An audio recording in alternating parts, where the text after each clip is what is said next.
Hey, Joe here from Boulet's Garage. So one thing I wanted to point out in this video, the fact that it's a 2001 Toyota Tacoma and it's in really good shape. The guy that owns this truck bought it brand new. He knows the truck like the backside of his hand.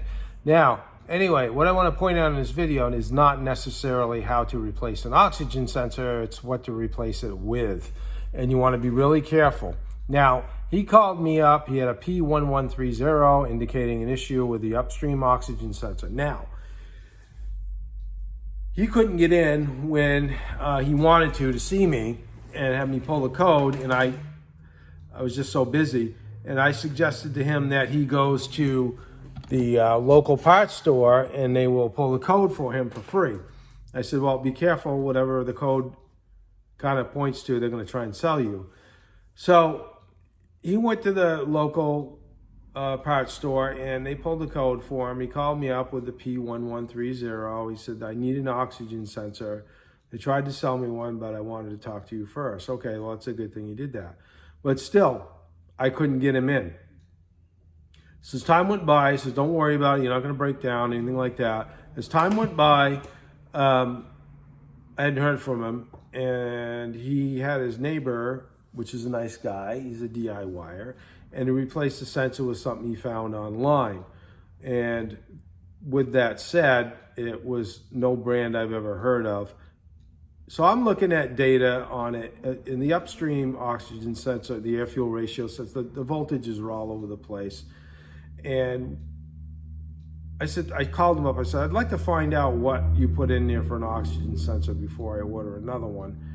And he told me he got a hold of his neighbor and it was nothing I've ever heard of before.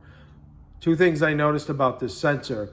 It was loose. There's a little bracket or the mounting surface that the oxygen sensor goes in. It's not your typical type that screws right in. There's a bracket with two ears on it. They go over two studs with the nuts. If you've replaced them before, you know what I'm talking about.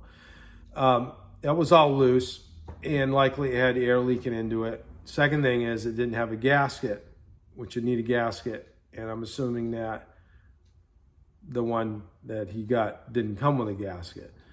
So immediately I said, look, we got to start out by swapping that. So what I like to put in, especially Asian, Hondas, Toyotas, any Asian-made vehicle, Nippon Denso sensors. I like to use those. Some rare cases I've used Nippon Denso and still had issues with the sensor and have to get it right from the dealership the vehicle came from. So what I'm trying to point out to you in this video is be very careful about what you order online. Now, there was two different part numbers. I mentioned the part number in this for this one. It was for one with an automatic transmission, which he had, which has a shorter harness on it, right? It's like 10 inches or whatever. And then the one for manual transmission has a longer harness, which is like 13 inches or so. So there's a difference there in the part. So those two things stuck out, actually three things. It was loose, no gasket, and a different size harness, different part number. So I got that out of there, and after I road tested it, look at all the data, the air fuel ratio voltage was nice and steady where they should be, and it took care of it. So just be careful what you buy out there for aftermarket parts. I've said this before, bending over $1 to pick up a dime. The sensor I put in was more money, but you get what you pay for. So enjoy the video, and I appreciate you.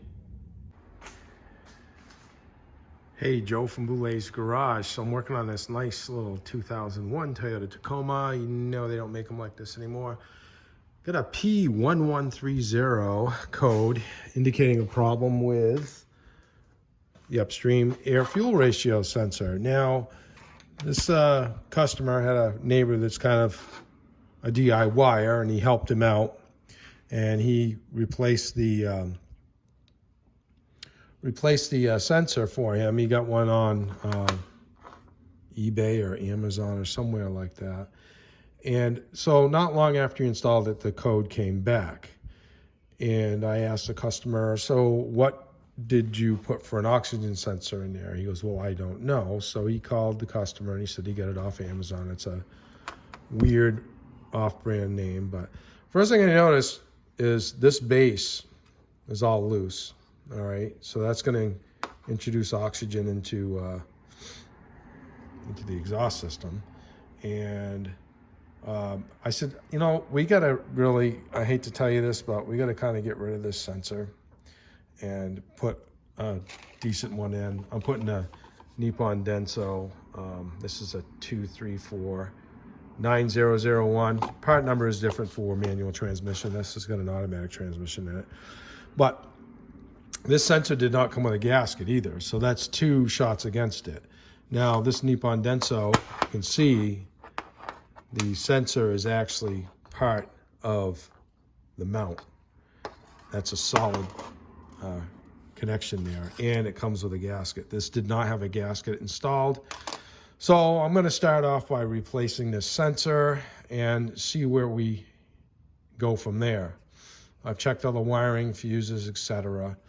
And we really need to start with this. About 4 years ago, 10,000 miles ago, I put a downstream sensor in it.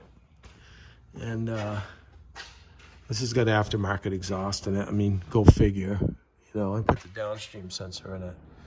And that was blinking off a 420 code, which that's always the first thing you start with is if you have a 420 code. But this is all aftermarket. But I'm getting the sensor ready to go back in, and we're going to see what we get. And looking at the readings, everything was all wacky with the upstream oxygen sensor voltages. So, all right, so I'm going to install this and see what we got.